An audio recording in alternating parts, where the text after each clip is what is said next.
Hello students, welcome back to another video of Accounting Hill. हमने अब तक NPO के दो पार्ट्स कंप्लीट कर लिए, जिसमें हमने सीखा what is meaning by NPO, NPO का क्या मीनिंग होता है, what are the features of NPO, what are the financial statements we prepared in the NPO. इसमें हमने रिसीप्ट एंड पेमेंट अकाउंट का नेचर, उसका परफॉर्मा, ऐसे ही हमने इनकम एंड एक्सपेंडिचर अकाउंट, उसका फॉर्मेट, उसका सारे फीचर्स और बैलेंस शीट सीखी। पार्ट 2 में हमने सीखा treatment of important items in the NPO, कि किस एक्सपेंडिचर को हम कैपिटल एक्सपेंडिचर मानते हैं और किस आइटम्स को हम रिवेन्यू एक्सपेंडिचर मानते हैं। ये सारी चीजें हमने डिटेल में पढ़ ली।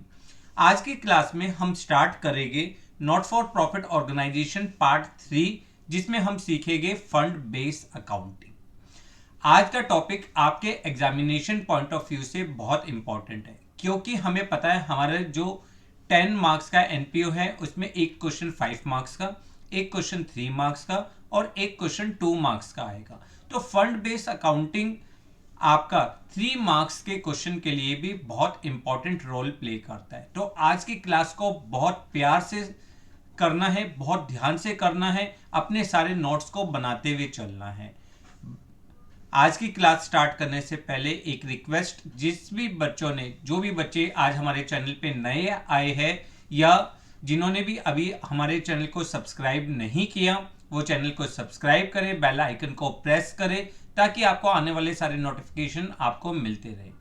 हमारे अकाउंटिंग हिल के चैनल पे आपको क्लास 12 टर्म 2 की कंप्लीट प्लेलिस्ट भी मिल जाएगी, जिससे जिन भी स्टूडेंट्स ने अभी retirement, death of partner, dissolution of partner, issue of debentures के टॉपिक नहीं करे, वो वहां पे वीडियोस को देख सकते हैं और अपने नोट्स को प्रॉपर बनाते हुए सारे चैप्टर्स को रिवाइज कर सकते हैं।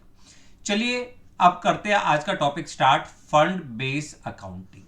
What is meaning bye fund based accounting? देखो, सबसे पहले आपको समझना पड़ेगा कि फंड का मीनिंग क्या होता है। सबसे पहले आपको समझना है फंड का मीनिंग क्या है। फंड का मतलब होता है, फंड मीन्स अमाउंट रिसीव्ड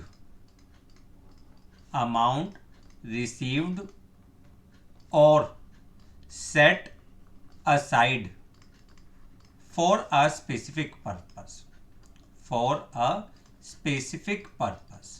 जब हम किसी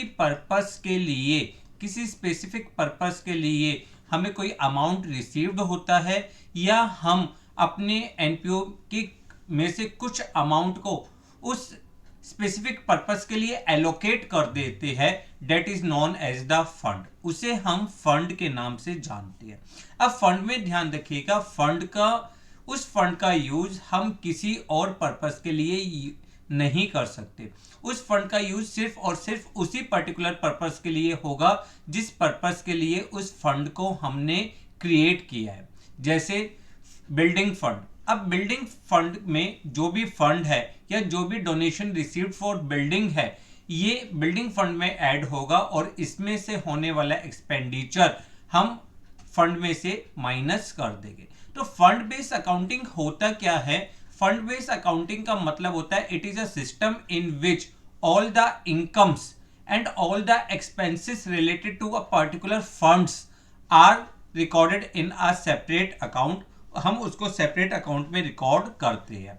means fund based accounting refer to that concept of accounting whereby all receipts and income related to particular funds, मैंने क्या बताया, related to particular funds are credited in that funds and payment and expenses related to particular funds are debited। जितनी भी incomes हुई है, जितना भी आपने अमाउंट रिसीव्ड किया है उस फंड के लिए, उसको हम फंड में क्रेडिट कर देते हैं, और जितने भी एक्सपेंसेस करे हमने, वो हम उसमें से डेबिट कर देते हैं। That is known as the fund based accounting. अब फंड बेस्ड अकाउंटिंग को हम बैलेंस शीट में लायबिलिटी साइड शो करते हैं। कहां पे शो करते हैं? Liability side. डोनेशन रिसीव्ड और fund set up for specific purpose is credited to a separate fund account and shown in the liability side of the balance sheet. जैसे मैंने आपको बताया कि बैलेंस शीट में हम इसको लायबिलिटी साइड शो करते हैं। इसके एग्जांपल्स क्या हो जाएंगे? इसके एग्जांपल जैसे बिल्डिंग फंड हो गया, स्पोर्ट्स फंड हो गया, प्राइज फंड हो गया, टूर्नामेंट फंड्स हो गया। There are so many funds. अगर किसी भी फंड के आगे उसका पर्पस लिखा हुआ है तो that is known as the specific fund, और उस फंड का यूज हम सिर्फ उसी पर्टिकुलर पर्पस के लिए करते हैं। क्लियर? इसको हम बैलेंस शीट में लायबिलिटी साइड शो करते हैं। अब बैलेंस शीट में लायबिलिटी साइड हम इसको किस तरीके से शो करते हैं, चलिए देखते हैं। देखो, मान के चलिए हमने एक एग्जांपल दे लिया स्पोर्ट्स फंड का, तो ये बैलेंस शीट में लायबिलिटी साइड, बैलेंस शीट में कौन सी साइड? लायबिलिटीज साइड आपका आएगा स्पोर्ट्स फंड। स्पोर्ट्स फंड में सबसे पहले आप लिखोगे ओपनिंग बैलेंस, जो भी आपका ओपनिंग बैलेंस है, प्लस जितनी भी हमने डोनेशन रिसीव्ड करी है during the year for this particular fund, donation जो भी हमने रिसीव्ड करी होगी डोनेशन फॉर स्पोर्ट्स वगैरह, वो हम यहां पर ऐड कर देंगे। Add interest earn on deposits, अगर हमने इस फंड को कहीं इन्वेस्ट किया है तो उसके ऊपर रिसीव्ड होने वाला इंटरेस्ट, हमने पढ़ा है ना, all the incomes received are credited. जितनी भी इनकम्स है वो इस फंड में ऐड कर दी जाती है, और जो भी एक्सपेंसेस ड्यूरिंग द ईयर अगर हुए तो हमने उसको माइनस कर दिया। उसके बाद जो अमाउंट आया that is shown in the liability side of the balance sheet. Balance sheet की लायबिलिटी साइड हम इस अमाउंट को शो कर देंगे। क्लियर? कंफर्म? तो फंड बेस्ड अकाउंटिंग आपके लिए बहुत ही सिंपल टॉपिक है, कोई भी खास परेशानी नहीं आती। कई बार इसका पॉइंट आपके मेन क्वेश्चंस में आ जाता है, कई बार इसका सेपरेट क्वेश्चन आ जाता है, तो आपको दोनों तरफ से प्रिपेयर रखना है। देखो बेटा, एनपीओ आपके लिए 10 मार्क्स का है, और अगर आपने सारी क्लासेस को ध्यान से पढ़ा तो मेरी गारंटी है कि पूरे 10 आउट ऑफ 10 मार्क्स हम अचीव कर सकते हैं। देखिए, मेरी कोशिश होती है मैं आपको ईच एंड एवरी पॉइंट्स को प्रॉपर डिटेल में समझाऊं। उसके लिए मैं पहले से ही आपको नोट्स के फॉर्म में लाता हूं ताकि आप सारे पॉइंट्स को इजीली नोट डाउन कर सको। क्लियर? तो हमने पढ़ा फंड बेस्ड अकाउंटिंग का मीनिंग क्या होता है and how we show it in the balance sheet. Balance sheet में हम इसको किस तरीके से शो करते हैं। अब कुछ इंपॉर्टेंट क्वेश्चंस करते हैं फंड बेस्ड अकाउंटिंग के, जिससे हमें ये कंसेप्ट और भी ज्यादा अच्छी तरीके से क्लियर हो। ठीक है, तो तैयार है आप? चलिए एक एक करके क्वेश्चन करते हैं। First question, show how will you deal with the following items in the final accounts of the club. आपको दिया हुआ है match fund investment, income from match fund investment, expenses on matches, donation for match fund, match prize awarded. आपको ये सारे points दिए हुए हैं, आपको इसका ट्रीटमेंट करना। अब देखो, मैच फंड है तो स्पेसिफिक फंड है, तो बैलेंस शीट में ये कहां पे शो होगा? Liability side. सबसे पहले आप यहां पे क्या लिखोगे? आप सबसे पहले लिखोगे मैच फंड, मैच फंड। फिर हम क्या लिखते हैं? Opening balance. ओपनिंग बैलेंस, आपका ओपनिंग बैलेंस कितना है बेटा? 60,000 रुपीज। तो आपने ओपनिंग बैलेंस को यहां पे लिखा। क्लियर? फिर दूसरा पॉइंट है match fund investment. Match fund, कई बार हमारे पास जब फंड सरप्लस में आ जाता है तो हम उसको कहीं इन्वेस्ट कर देते हैं ताकि उससे हमें इंटरेस्ट इनकम रिसीव्ड हो। तो मैच फंड इन्वेस्टमेंट आपके लिए असेट्स होता है, वो आपके लिए असेट साइड आएगा। Match fund investment, match fund investment how much? 50,000 rupees आपका एसेट साइड आ जाएगा। क्लियर? कंफर्म? उसके बाद आप देखिए, फिर आपके पास है income from match fund investment. Income आप यहां पे ऐड कर देंगे, प्लस इनकम, कितनी इनकम आई है मैच फंड इन्वेस्टमेंट से? 4,500। उसके बाद आप नेक्स्ट पॉइंट ऐड करेंगे डोनेशन फॉर मैच फंड्स। जितनी भी रिसीप्ट्स है सबसे पहले आप सारी रिसीप्ट्स यहां पे लिख लोगे। Donations for match fund, this is equal to 35,000। Clear? Confirm? अगर हमने इसका टोटल किया तो इसका टोटल कितना आ जाएगा? 99,500। क्लियर? हमारे कौन कौन से पॉइंट्स हो गए? हमारे इनकम हो गई और हमारी डोनेशन हो गई। अब इसमें से एक्सपेंसेस को माइनस करते हैं। माइनस एक्सपेंसेस ऑन मैच, जितने भी आपके एक्सपेंसेस हुए थे, एक्सपेंसेस कितने हुए 6000, आपने 6000 माइनस किया, this will be equal to 93,500 और माइनस कर दोगे मैच प्राइज अवार्डेड, माइनस कर दोगे मैच प्राइज अवार्ड, आप इसको भी माइनस कर दोगे 28,000 रुपीज। ठीक है, तो आपका बैलेंस शीट में आइटम आ जाएगा 65,500।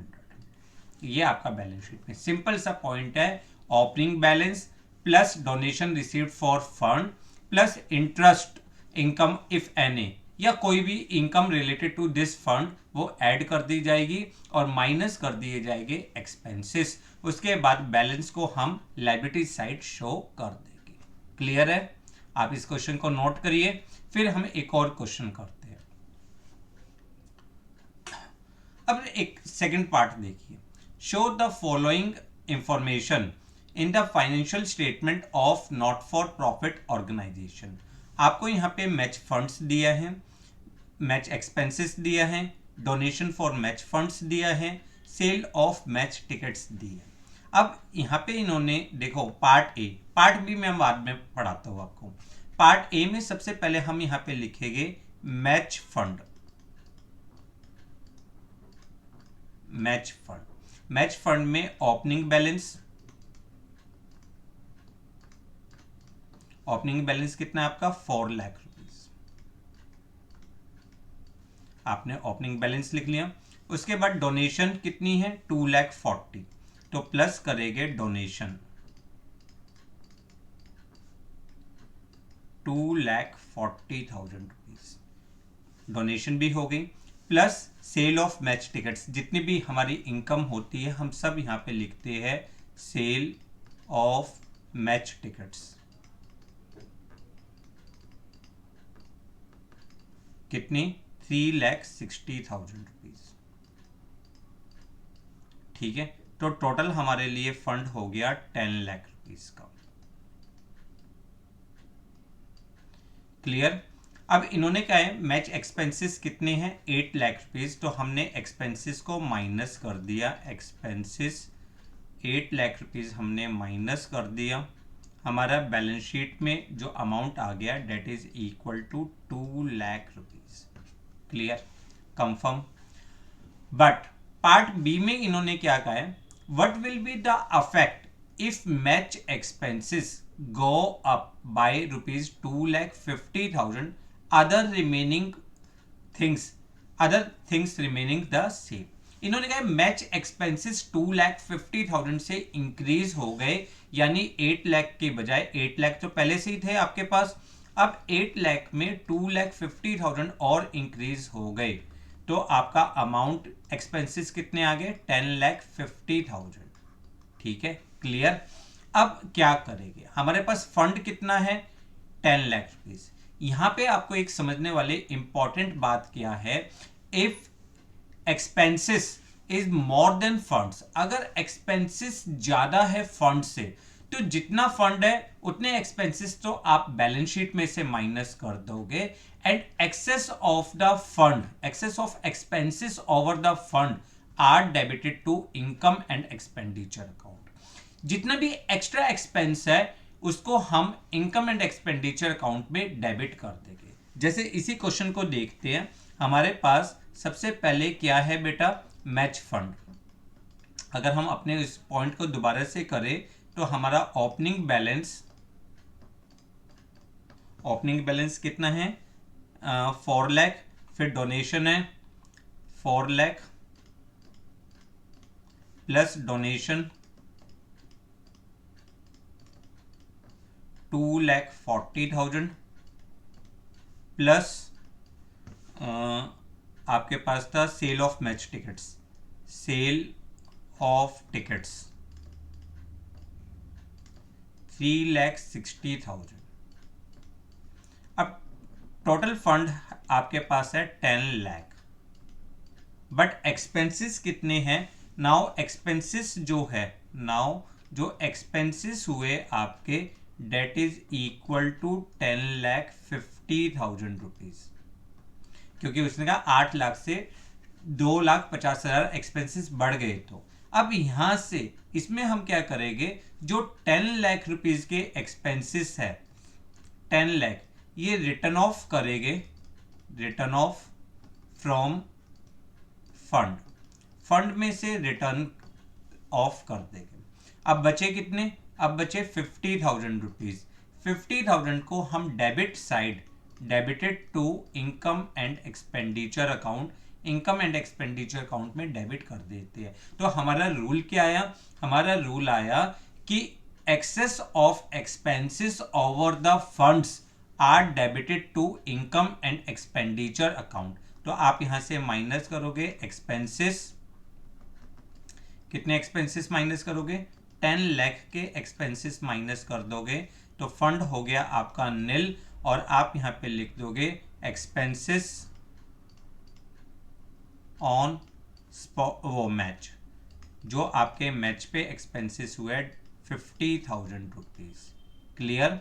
तो आपका रूल क्या है? आपका रूल है in the case fund is less than expenses, अगर फंड्स कम हैं एक्सपेंसेस से तो balance of expenses not covered by fund, जो एक्सपेंसेस आपके फंड से कवर अप नहीं हुए, is shown in debit side of income and expenditure account.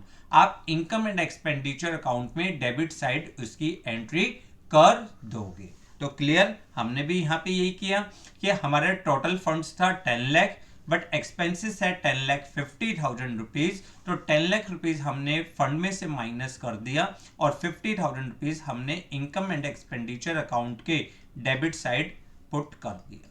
Clear? Confirm? तो आप दोनों पॉइंट्स को नोट कर सकते हैं। ये आपका पार्ट ए है, this is the part A and this is the part B. ये आपके लिए पार्ट बी है। क्लियर? कंफर्म? तो पॉइंट क्लियर। अब नेक्स्ट पॉइंट, अब देखो यहां पे एक छोटा सा पॉइंट है।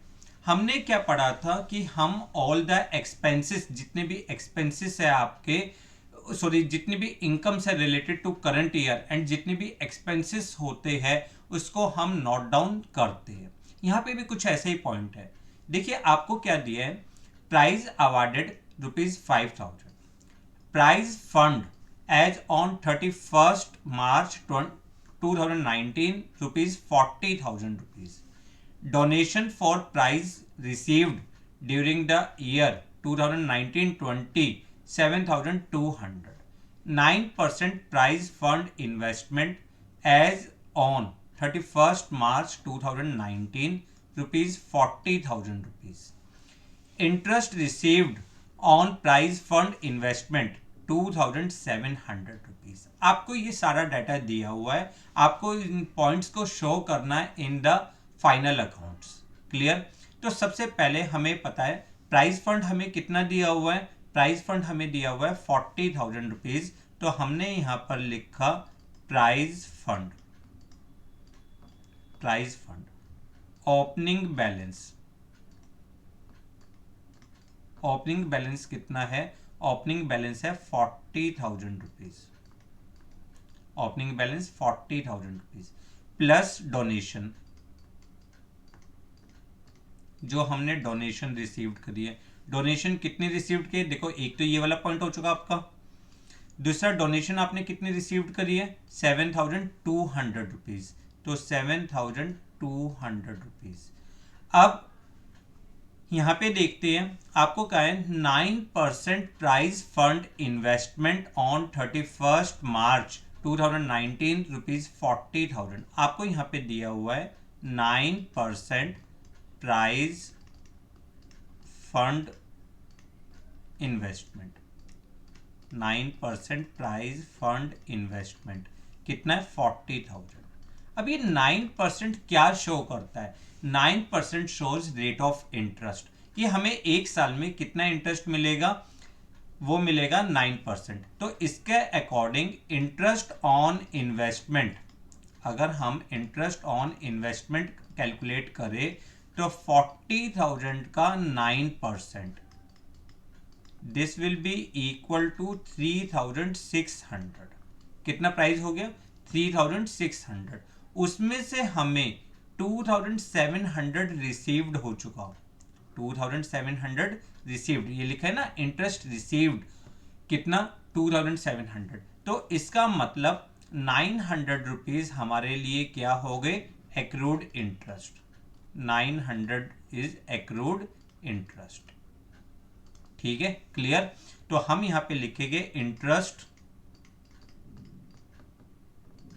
इंटरेस्ट कितना है? 2,700 प्लस साथ में क्या लिखेंगे? Accrued interest. प्लस क्या लिखेंगे? Accrued interest.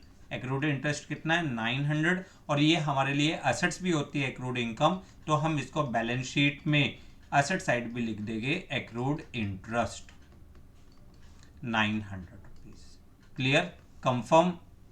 अब उसके बाद अगर आप इसका टोटल करें तो दिस इज 0 0 2 + 7 9 9 18 9 10 50,800 रुपीज। इसमें से हमने कितने एक्सपेंसेस करे हैं? हमने एक्सपेंसेस करे हैं 5,000 रुपीज। तो लेस कर देंगे प्राइज अवार्डेड। प्राइज अवार्डेड जो हमने 5,000 रुपीज माइनस करे है, that will be equal to 45,800। याद रखिएगा ये बैलेंस शीट जो होती है ये एक्सट्रैक्ट है।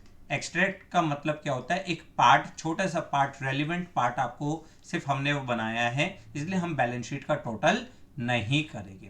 तो इस क्वेश्चन में क्या खासियत थी? इस क्वेश्चन में आपको 9% प्राइज फंड इन्वेस्टमेंट दिया था। इसका मतलब रेट ऑफ इंटरेस्ट जो होगा वो 9% होगा। अब 9% के लिए हमें चेक करना है पूरे साल का 9% कितना होगा? 3,600।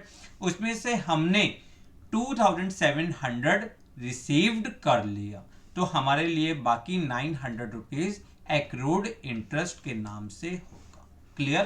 कंफर्म? क्लियर है पॉइंट? अब एक और छोटा सा पॉइंट देखो बेटा, ये छोटे छोटे 1-2 पॉइंट्स ऐसे होते हैं जो आपको बहुत ध्यान से देखने हैं। प्राइज फंड इन्वेस्टमेंट मतलब जो भी स्पोर्ट्स फंड है या फंड बेस्ड अकाउंटिंग में आपने सीख लिया कि आप ओपनिंग बैलेंस में डोनेशन ऐड कर दोगे, इनकम ऐड कर दोगे और एक्सपेंसेस को माइनस कर दोगे। तो पहला पॉइंट तो आपने ये सीखा कि अगर एक्सपेंसेस ज्यादा है तो एक्स्ट्रा पार्ट जो अभी आपका फंड से कवर अप नहीं हो पा रहा, that is debited to income and expenditure account, वो हम इनकम एंड एक्सपेंडिचर अकाउंट में डेबिट कर देंगे। दूसरा पॉइंट, अगर आपको 9% इस तरीके से डेट दी हुई है तो आप टोटल इंटरेस्ट निकालोगे, उसके बेस पे आप कैलकुलेट करोगे कितना आपने रिसीव्ड कर लिया और कितना आपका एक्रूड है। क्लियर? अब तीसरा पॉइंट देखो, कुछ फंड्स ऐसे होते हैं जिसके ऊपर अगर हम एक्सपेंडिचर करें तो उससे हमारा एसेट्स क्रिएट होता है। अब जैसे देखो, एक बात समझो, अगर आपका प्राइज फंड है, आपने कुछ प्राइज अवार्डेड करे, या स्पोर्ट्स फंड है, आपने इवेंट्स, स्पोर्ट्स इवेंट पे एक्सपेंसेस करे, तो क्या कोई एसेट्स आया? नहीं आया ना। बट अगर आपने बिल्डिंग फंड या पेविलियन फंड, इस तरह के लाइब्रेरी फंड, इनमें से अगर आपने कुछ एक्सपेंसेस करे तो आपका एक एसेट्स क्रिएट होता है। देखो, बिल्डिंग है, बिल्डिंग फंड, उस पर एक्सपेंसेस करे तो it will increase the value of building. ये बिल्डिंग की वैल्यू को क्या करता है? इंक्रीज करता है। तो अगर किसी भी फंड्स के ऊपर एक्सपेंस करने से हमारा कोई एसेट्स इंक्रीज होता है तो उस एसेट्स को हम बैलेंस शीट में एसेट साइड शो करते हैं और साथ ही साथ उतना अमाउंट आपका उस फंड में से डिडक्ट होकर, उस फंड से ट्रांसफर होकर आपका कैपिटल फंड में चला जाता है। तो ये आपके लिए बहुत इंपॉर्टेंट पॉइंट है, ध्यान से इस पॉइंट को समझिए। देखो, मैंने क्या कहा है, any expenditure of capital nature out of specific fund, अगर हम किसी स्पेसिफिक फंड से कैपिटल नेचर का एक्सपेंडिचर करें, जैसे expenditure on construction of Pavilion, out of pavilion fund is shown on assets side of the balance sheet. Balance sheet के asset side में show कर दिया जाता है and an equal amount is transferred from that specific fund to capital fund. और equal amount हम specific fund से transfer कर देते हैं कैपिटल फंड में. क्लियर? अगर आपने बिल्डिंग फंड है और उस बिल्डिंग फंड में से कुछ एक्सपेंस किया तो it will increase the value of building में ऐड कर दिया जाएगा और उतना ही अमाउंट आप बिल्डिंग फंड से माइनस करके कैपिटल फंड में लिख दोगे. कैसे करेंगे चलिए देखते हैं. आपकी स्क्रीन पे क्वेश्चन है, जरा पढ़ते हैं इसको. Expenditure on construction of pavilion during the year was 6 lakh rupees. हमने पेविलियन पे पूरे साल में 6 लाख रुपीज खर्च करे. The construction work is in progress. Construction work अभी प्रोग्रेस है, चल रहा है, कंटिन्यू है. नॉट येट कंप्लीट, अभी कंप्लीट नहीं हुआ. Pavilion fund as on 31 March 2019 rupees 8 lakh. हमारा पेविलियन फंड कितना है? 8 लाख रुपीज का. Donation for Pavilion received on 15 September 2019 rupees 10 lakh.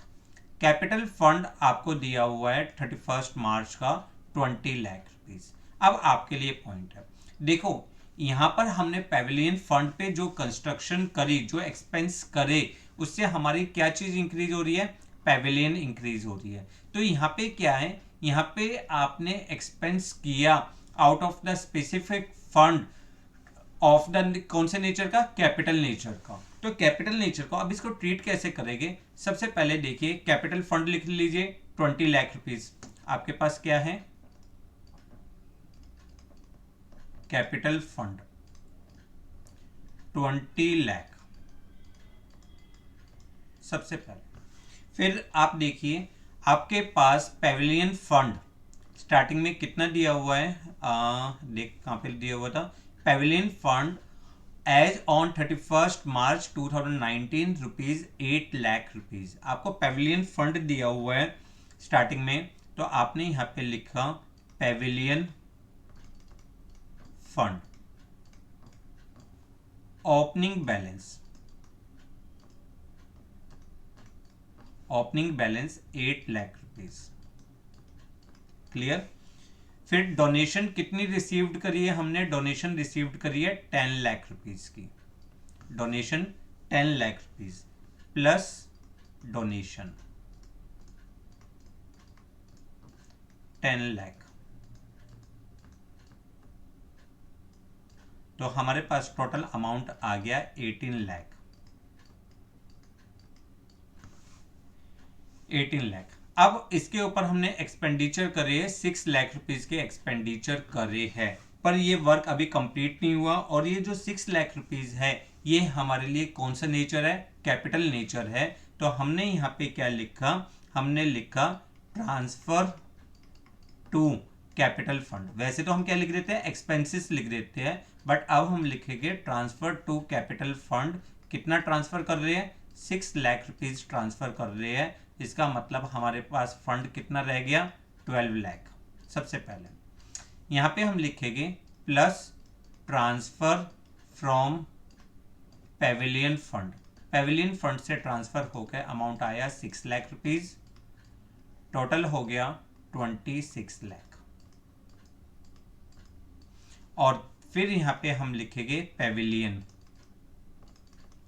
और वर्किंग प्रोग्रेस. साथ में क्या लिख देंगे? Working progress. कि अभी वर्किंग प्रोग्रेस चल रहा है आपका 6 लाख रुपीज का.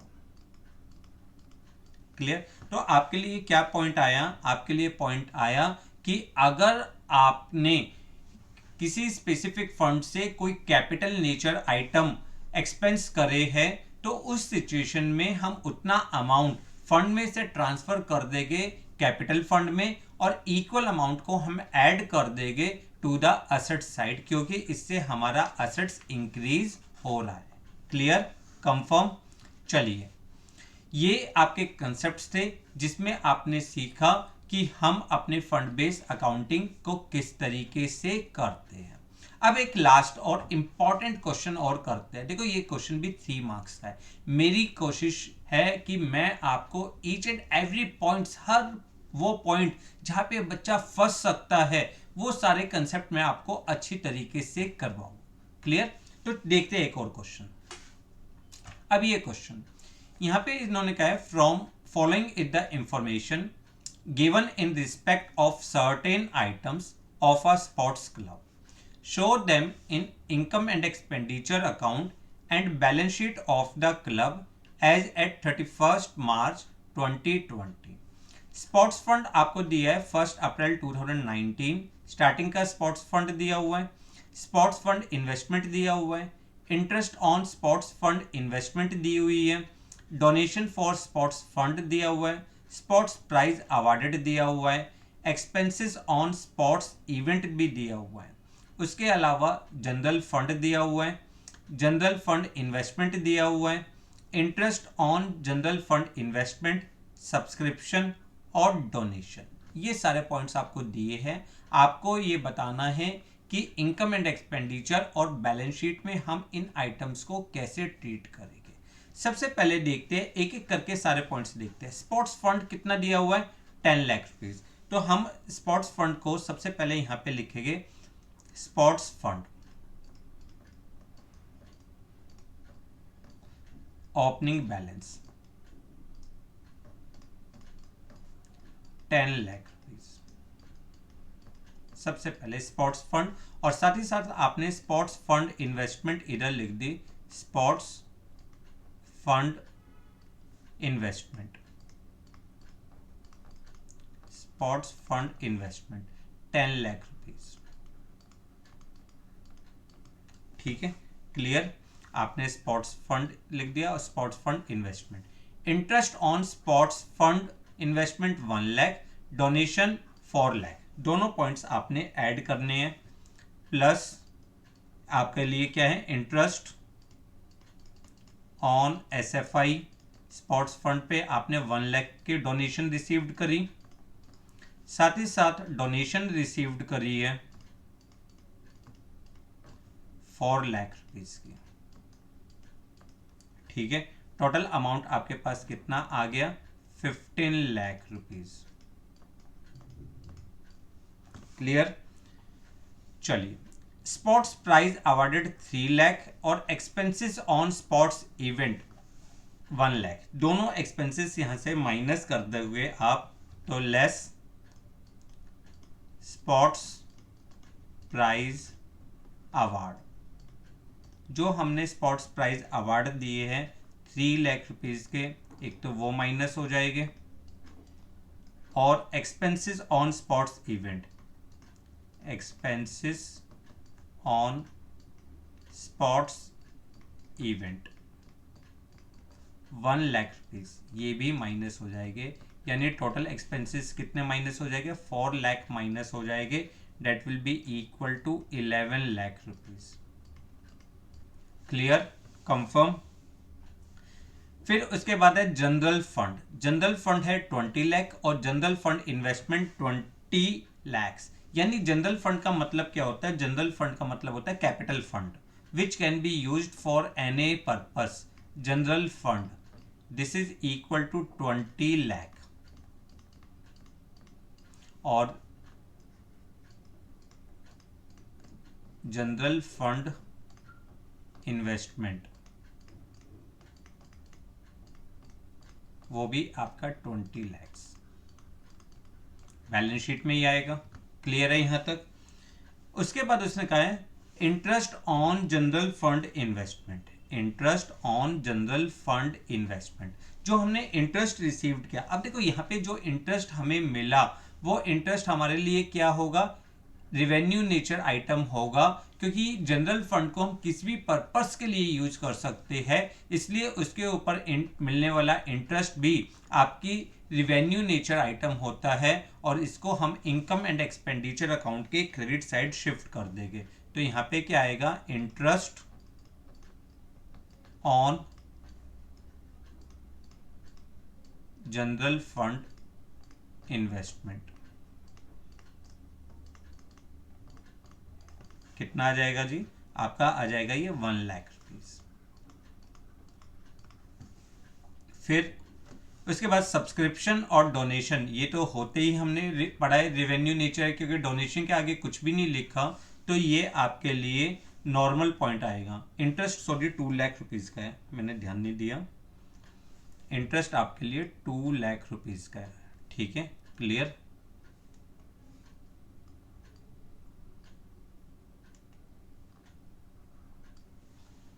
सब्सक्रिप्शन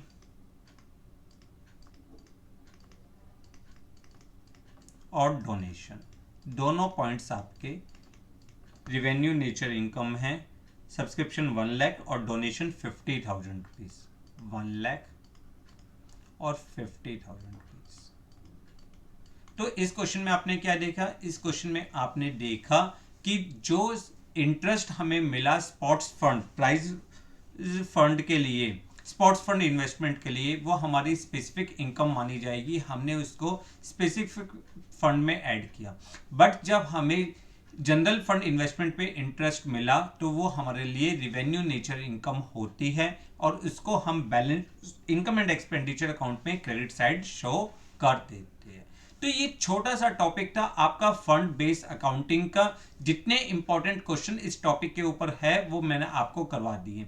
इसमें मैंने आपको क्या क्या बताया, दोबारा से क्विक रिवीजन लेते हैं। स्पोर्ट्स फंड इन्वेस्टमेंट जो फंड बेस्ड अकाउंटिंग है, ये इसके होने वाली सारी इनकम और सारे एक्सपेंसेस को हम इसी फंड में लिखते हैं और ये बेसिकली बैलेंस शीट में लायबिलिटी साइड हम लिखेंगे फंड जो ओपनिंग बैलेंस है, plus donation received for fund, plus अगर हमने कोई इंटरेस्ट रिसीव्ड किया है उस फंड के इन्वेस्टमेंट पे वो पॉइंट ऐड हो जाएगा और उसमें से एक्सपेंसेस को हम माइनस कर देंगे। अगर एक्सपेंसेस ज्यादा है तो जितना फंड है उतने एक्सपेंसेस बैलेंस शीट में से माइनस कर दीजिए और excess of expense over the fund are debited to income and expenditure account, income and expenditure account में डेबिट कर देगा। दूसरा पॉइंट हमने क्या सीखा, दूसरा हमने सीखा अगर हमने उस स्पेसिफिक फंड से कोई कैपिटल नेचर एक्सपेंस किया है, कैपिटल एक्सपेंडिचर किया है, तो उतना अमाउंट जितना हमने एक्सपेंस किया है उतना अमाउंट उस स्पेसिफिक फंड से ट्रांसफर कर दिया जाता है कैपिटल फंड में और बैलेंस शीट में असेट साइड उतने अमाउंट से आपका असेट्स इंक्रीज हो जाएगा। ये 2-3 छोटे छोटे पॉइंट्स हैं जो आपको ध्यान से करने हैं।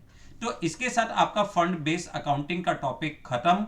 अब नेक्स्ट क्लास में हम फिर एक इंपॉर्टेंट टॉपिक करेंगे, that is known as the cost of consumable items.